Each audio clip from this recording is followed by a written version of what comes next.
રાજ્યની વધુ એક કોલેજમાં ધૂણ્યું રેગિંગનું ભૂત। સુરતની એસવીએનઆઈટી કોલેજમાં રેગિંગ કરતો વિડીયો વાયરલ થયો।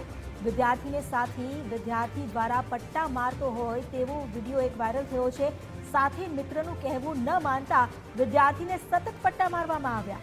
રેગિંગની ઘટનાને લઈને ડિરેક્ટરે ચોંકાવનારું નિવેદન આપ્યું। વિડીયો અંગે ડિરેક્ટરે કહ્યું કે આ રેગિંગ નહીં રમત છે। હજુ સુધી કોઈ સામે પગલાં નથી લેવામાં આવ્યા। ઘટના અંગે કમિટી બનાવીને તપાસ કરવાની વાત ડિરેક્ટરે કરી। બર્થડેમાં પટ્ટા મારવાનો રિવાજ હોવાનું વિદ્યાર્થીઓ રટણ કરી રહ્યા છે। મારી સાથે જોડાઈ ગયા છે સંવાદદાતા રાકેશ બ્રહ્મભટ્ટ। રાકેશ, એસવીએનઆઈટીમાં જ્યાં આ પ્રકારની ઘટના બની છે અને શરમજનક વાત એ છે કે આ જ ઘટનાને શું છાવરવામાં આવી રહી છે, કારણ કે ડિરેક્ટરે એ પ્રકારનું નિવેદન આપ્યું છે। શું અપડેટ?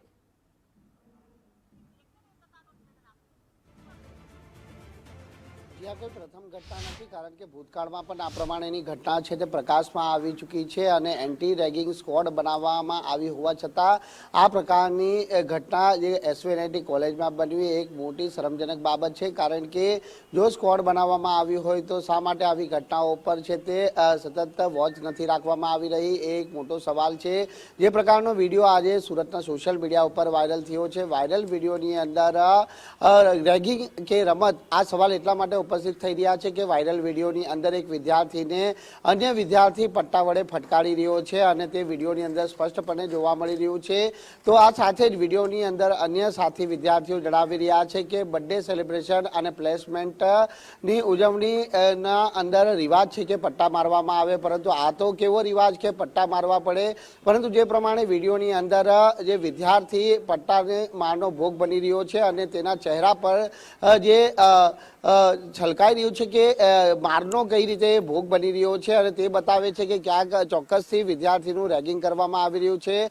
આ સમગ્ર ઘટના અંગે ડિરેક્ટર અનુપમ શુક્લા દ્વારા નિવેદન આપવામાં આવ્યું છે કે આ એક રમત છે, નહીં કે રેગિંગ છે અને આ મામલે તપાસ પણ કરવામાં આવશે, પરંતુ તપાસ માત્ર કાગળ ઉપર જ કરવામાં આવે છે। કારણ કે ભૂતકાળમાં પણ આ પ્રમાણે વિદ્યાર્થીને મારતો હોવાનો વિડીયો જ્યારે સોશિયલ મીડિયા ઉપર વાયરલ થયો હતો અને ત્યારબાદ એન્ટી રેગિંગ સ્ક્વોડની રચના કરવામાં આવી હતી। માત્ર કાગળ પર જે કાર્યવાહી છે તે કરવામાં આવી હોવાનું પણ જે સૂત્રો થકી જણાવવામાં આવી રહ્યું છે। ત્યારે આ ઘટનાને લઈને હવે એસવીએનઆઈટી કયા પગલાં ભરે છે તે પણ એક મોટો સવાલ છે।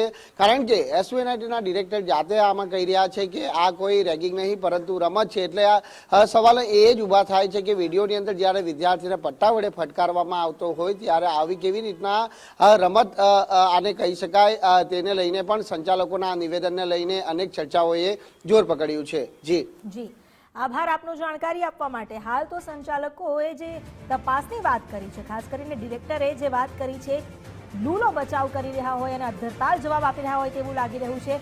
બીજી તરફ મિત્રો પણ કહી રહ્યા છે કે આ તો માત્ર રમત છે અને આ રીતે બર્થડેમાં પટ્ટા મારવાનો રિવાજ હોવાનું જણાવી રહ્યા છે।